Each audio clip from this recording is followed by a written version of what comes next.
似蝴蝶嗎？在遙遠綠叢中帶動香氣，靠野花無形增添俗氣。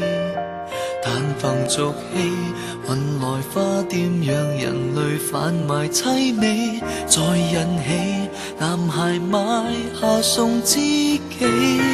某晚女孩接過花蕊，甜味麻木應承對方可以一起，誰都如同蝴蝶低飛，從來無形之野花一到期，終於會枯死。離開誰還能自欺，像有開始總會有分離。蝴蝶撲翼一刻早注定了，在遠方的某出戲。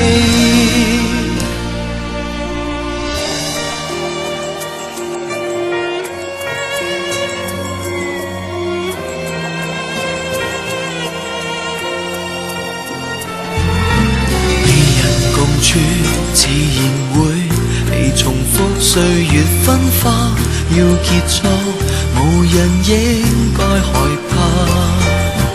後來大概漫長單向熱情被冷淡風化，替四周微微製造了溫差，氣壓轉換引發風暴，而下誰在彼岸置身風雨交加，誰都如同蝴蝶低飛，從來無形之野花一到期，終於會枯死。離開誰還能自欺，像有開始總會有分離。蝴蝶撲翼一刻早注定了，在遠方的某出戲。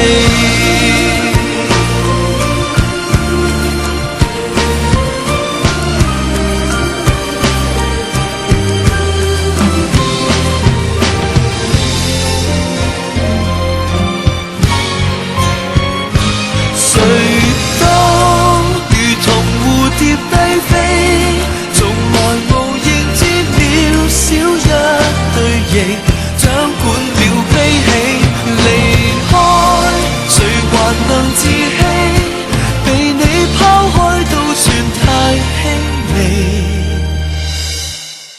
其實只擔心百里外還有下個因此缺空氣。